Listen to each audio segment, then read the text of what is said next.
जो धर्मात्मा वाल्मीकि है उनका हृदय द्रवित हो जाता है, पीड़ा से भर जाता है, और वो उस विलाप करती हुई क्रौंची को देखकर हठात उनके मुख से एक श्लोक का उच्चारण होता है। वो श्लोक है, मां निषाद प्रतिष्ठाम त्वं गमः शाश्वती समाः यत् क्रौच मिथुनादेक मधिकम काम मोहितम। अर्थात हे निषाद, ये तूने क्या किया? हे निषाद, तूने इस कामोन्मत्त नर पक्षी को मारा, अतः तुम्हें बहुल काल तक, जीवन पर्यंत तक सुख और शांति ना मिले, तुम्हें सुख और शांति की प्राप्ति ना हो। जिस तरह से ये मादा विलाप कर रही है, इसकी जो पीड़ा है, उस पीड़ा को तुम भोगो, तुम्हारी सुख और तुम्हारी शांति हमेशा के लिए नष्ट हो जाए। लेकिन यहां थोड़ा सा रुककर सोचिए कि राम उनके हृदय में है। नारद ने जो राम की छवि बनाई है, राम की जो व्याख्या प्रस्तुत की है, और उसी वक्त वो जो हृदय चित्कार कर उठता है, पीड़ा से जो आवाज आती है, पीड़ा ने ही महर्षि वाल्मीकि को आदि कवि बना दिया। लेकिन यहां की कथा अगर थोड़ा आप विश्राम लें तो देखिए कि रामायण की कथा क्या है। राम और सीता का प्रेम, और उसमें एक व्याध यानी एक रावण आकर सीता को हर ले जाता है, और राम की पीड़ा, यानी वो जो प्रथम सर्ग का, वो जो द्वितीय सर्ग का, वो जो प्रथम जो प्रस्फुटन है वाल्मीकि जी के मुख से, वो रामायण का ही की अगली कथा है। राम जब माता सीता को अपहरण कर लेता है रावण, तो भगवान राम का जो चित्कार है, इस समय वो जो मादा पक्षी का चित्कार है, और नर घायल अवस्था में पृथ्वी पर पड़ा हुआ है, माता सीता को रावण ले गया है।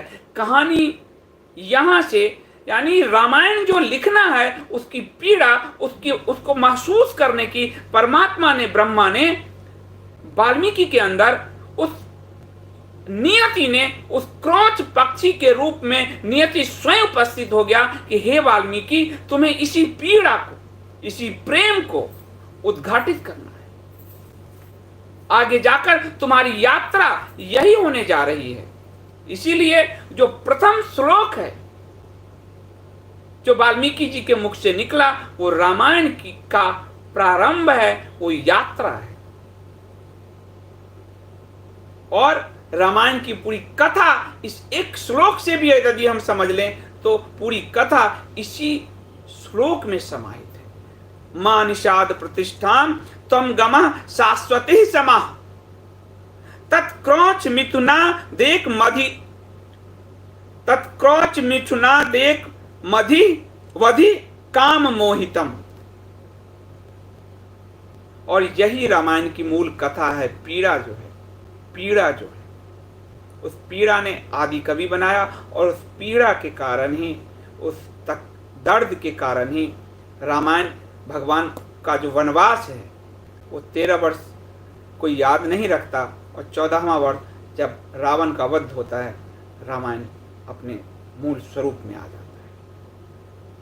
अब वाल्मीकि जी व्याकुल है कि ये क्या लिखा मैंने, और ये क्या मेरे मुंह से निकला। लिखा नहीं, क्या मेरे मुंह से निकला। वो चकित हैं। और वो क्यों चकित हैं? वो देखते हैं, वो अपने शिष्य भारद्वाज को कहते हैं, वो जाते हैं और अपने शिष्य भारद्वाज जी हैं खड़े, उनसे कहते हैं कि ये क्या मेरे मुख से निकला। मेरे मुख से जो ये अनायास यह जो श्लोक निकला है, उसमें चार पद हैं, प्रत्येक पद में समान अक्षर हैं, और वो वीणा पर गाने योग्य बन गया है, यानी वो संगीत बन गया है। पदों की 4 पद हैं, प्रत्येक पद में अक्षर भी समान है और वो गेय है। इसीलिए जो वैदिक संस्कृत है उससे इतर आदि कवि जो कहा गया वाल्मीकि जी को, ये एक संस्कृत का नया रूप था जो गेय है, जिसमें अक्षर समान है, जिसमें पद समान है, जो व्याकरणिक दृष्टि से कहीं कोई त्रुटि ही नहीं है उसमें। और इसीलिए महर्षि वाल्मीकि को आदि कवि कहा गया।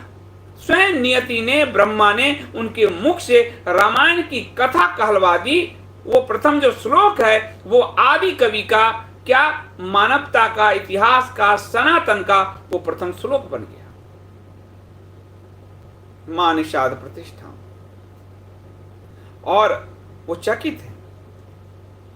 भारद्वाज जी उस पूरे श्लोक को याद कर लेते हैं। हमारे यहाँ श्रुति और स्मृति की परंपरा रही, गुरु जो बोलते थे शिष्य उन्हें याद कर लेता था, उनकी स्मृति में वो टक जाता था, अंकित हो जाता था, और भारद्वाज जी उसे याद कर लेते हैं। फिर महर्षि स्नान के लिए जाते हैं, तमसा नदी के तट पर, बताया था आपको। और वहां से जब वो आश्रम लौटते हैं, वो मां निषाद प्रतिष्ठाम तम गमा शाश्वती समा, वो उनके पूरे व्यक्तित्व में गूंज रहा है।